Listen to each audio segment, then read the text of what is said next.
Hi friends, welcome to rishis Telugu stories.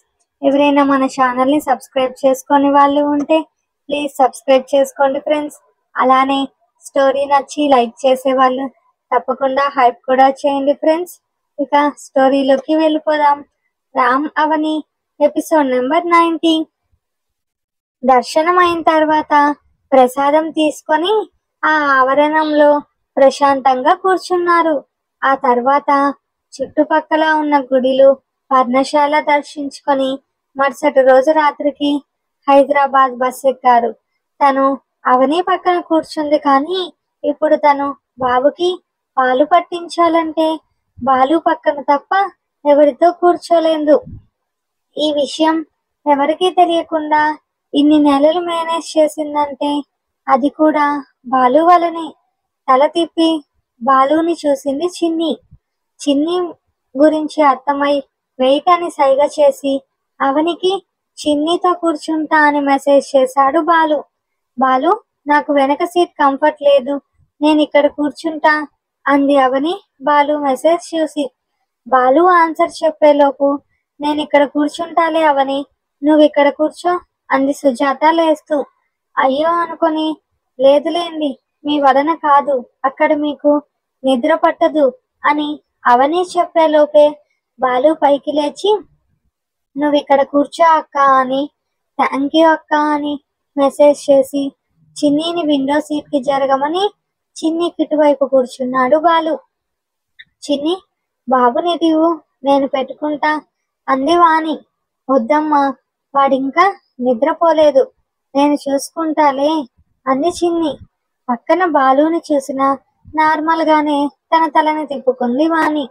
ఏంటే, మీ mummy నన్ను నీ పక్కన చూసినా నార్మల్ గానే ఉంది అన్నాడు బాలు.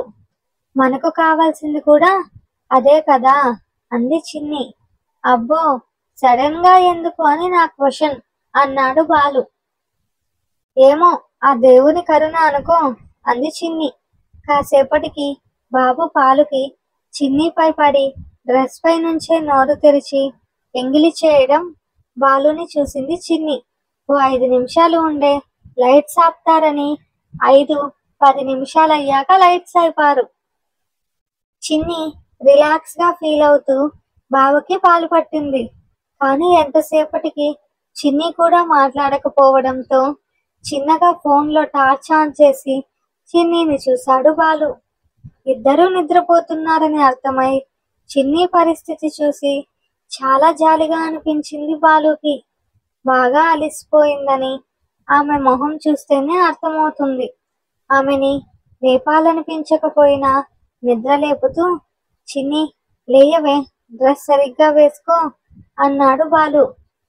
నిద్రలోనే అని బాబును చేత్తోనే పట్టుకొని ఎలానో ఒకలా సర్దుకొని మళ్ళీ కళ్ళు మూసుకుంది చిన్ని. దేవుడా, దీనికెందుకు ఇన్ని కష్టాలు అని చిన్ని డ్రెస్ బటన్స్ పెట్టి బాబు మూతి తుడిచి తనపై పనుకోబెట్టుకున్నాడు బాలు. కిటికీకి వాలిన చిన్నీని చూసి ఆమె చుట్టూ ఓ చేతిని వేసి తన వైపు లాక్కున్నాడు. చిన్ని డ్రెస్ లైట్ గా తడిగా ఉండడం గమనించి బాధతో ఆ రాత్రిని ఆమెని చూస్తూనే గడిపాడు బాలు. రామ్కి కూడా బాలు చిన్నీపై చూపించే ప్రేమ చూసి చాలా ముచ్చటగా ఉంది. అట్ ది సేమ్ టైం వాళ్ళ మధ్యలో ఉన్న బాబుని అడ్డు అనుకోకుండా చాలా ప్రేమగా చూసుకుంటున్న బాలుని చూసి గర్వంగా కూడా ఉంది. ఒకప్పటి బాలు గుర్తొచ్చి చిన్నగా నవ్వుతూ వాణికి వాళ్ళని చూపించి, ఇంతకన్నా చిన్నీని బాబుని ప్రేమించే వ్యక్తిని మీరు తీసుకురాగలరా ఆంటీ అన్నాడు రామ్. వదిలే రామ్, మనం ఎన్ని చెప్పినా వాళ్ళకి వాళ్ళే రియలైజ్ అవ్వాలి. ఎవరు ఒప్పుకున్నా ఒప్పుకోకపోయినా చిన్నీకి బాలుకి పెళ్లి జరుగుతుంది అన్నాడు ప్రసాద్. నా అభిప్రాయం అవసరం లేదా అంది వాణి. నీ అభిప్రాయం మంచిది అయితే పర్లేదు, నా చిన్నీని బాధ పెట్టేదైతే అవసరం లేదు అన్నాడు ప్రసాద్.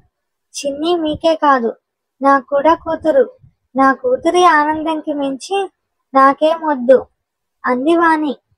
అందరూ బలవంతం చేస్తే ఇలా మాట్లాడుతున్నావా అన్నాడు ప్రసాద్. లేదు, నేను నిన్ననే బాలుని నా అల్లుడిగా ఒప్పుకున్నా, కానీ మీరే నా మాట వినలేదు అంది వాణి. నువ్వు చెబితే కదా వినడానికి అన్నాడు ప్రసాద్. వాళ్ళ వాదనను వింటూ నవ్వుకొని ఆంటీ కూడా మారినందుకు ఆ రామయ్యకు మరోసారి నమస్కారం చేసుకున్నాడు రామ్. బస్ హైదరాబాద్ చేరుకోవడంతో చిన్నిని నిద్రలేపాడు బాలు. నీ కళ్ళేంటి బాలు అలా ఉన్నాయి అంది చిన్ని గాబరాగా. నైట్ నిద్ర రాలేదు, మేల్కొనే ఉన్నా అందుకే అన్నాడు బాలు. ఇంకెళ్ళి కాసేపు పనుకో అంది చిన్ని చెంపపై చేయి వేసి. సరేలే పద అని అందరితో బస్ దిగారు. అక్కడ నుంచి ఆటోలో ఇంటికి చేరుకున్న వాళ్ళు వెంటనే అలసిపోయి ఇక్కడ వాళ్ళు అక్కడ నిద్రలోకి జారుకుంటే బాలు ఫ్రెష్ అయ్యి ఆఫీస్కి బయలుదేరారు. బాలు, ఇదిగో ఉప్మా. టైం లేదు నాన్న, అందుకే ఉప్మా మాత్రమే చేశాను అంది సుజాత. సరే అమ్మా, నువ్వు లాక్ వేసుకొని కాసేపు పనుకో అని చిన్నిని చూడాలని ఉన్నా చిన్ని నిద్రపోతూ ఉంటుందని అర్థమై ఆఫీస్కి వెళ్ళిపోయాడు బాలు. ఆఫీస్కి వెళ్ళిన ఓ అరగంటకి మెసేజ్ చేసింది చిన్ని. ఏమన్నా తిన్నావా, అలాగే వెళ్ళావా అంటూ. అమ్మ టిఫిన్ చేసి ఇచ్చింది, లంచ్ ఇక్కడే తింటాను, వర్క్ ఉంది, లంచ్ అవర్లో కాల్ చేస్తా అని చాట్ కట్ చేశాడు బాలు. తను చెప్పేదే వినాలి, మేము చెప్పేది వినడు అనుకుంది చిన్ని. రోజులు గడుస్తున్నాయి. శివాంష్ పాకడం నుంచి గోడలను పట్టుకొని అడుగులు వేయడం నేర్చుకుంటున్నారు. అప్పటికే చిన్ని చాలా వరకు బాబుకి పాలు మానించేసింది. చిన్నగా ఆవు పాలు అలవాటు చేయాలని డిసైడ్ అయ్యి వాళ్ళ అమ్మకి చెప్పింది. నేనే చెబుదామనుకున్నా చిన్ని, ఆ పౌడర్ పాలు ఎన్ని రోజులని తాగుతాడు వాడు అంది వాణి. సరే అమ్మా, చిన్నగా అలవాటు చేద్దాం అంది చిన్ని. ఎందుకంటే తను కూడా స్టడీస్ కంటిన్యూ చేయాలనుకుంటోంది. తనతో చదివిన వాళ్ళంతా సంవత్సరం ముందు ఉన్నారు. ఈ విషయం ప్రసాద్తో మాట్లాడి బాలుకి చెబుతామనుకుంది చిన్ని. తన కెరీర్లో బాలు బిజీగా ఉన్న ఆ కాలనీకి దగ్గరలోనే ఉన్న అపార్ట్మెంట్లో ఫ్లాట్ చూశాడు. రామ్కి తప్ప ఆ విషయం ఎవరికీ చెప్పలేదు బాలు. సుజాతకి కూడా చెప్పకుండా నేరుగా తీసుకెళదామని ప్లాన్లో ఉన్నాడు. అది ఇంకా వర్క్ ప్రాసెస్లోనే ఉండడంతో తనకు నచ్చినట్లు ఆ ఫ్లాట్ని డిజైన్ చేయించుకున్నాడు బాలు. బిజినెస్ డెవలప్ అవడంతో రామ్ అవని బిజీ. ఓయ్ తిందాం రావే, ఆకలిగా ఉంది అన్నాడు రామ్. వస్తున్నా అని రామ్తో వెళ్ళి భోజనానికి కూర్చుంది అవని. అమ్మా, కూరలు చప్పగా ఉన్నాయి అంది అవని.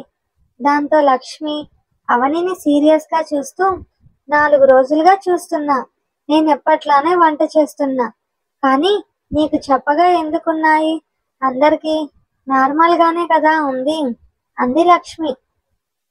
ఏమో నాకు నచ్చలేదు అంటూ ఆవకాయ ఊరగాయ లొట్టలు వేసుకుంటూ తినింది అవని. అవని కంటిన్యూగా అలా తినకూడదే, రక్తం చచ్చిపోతాదే అంది లక్ష్మి.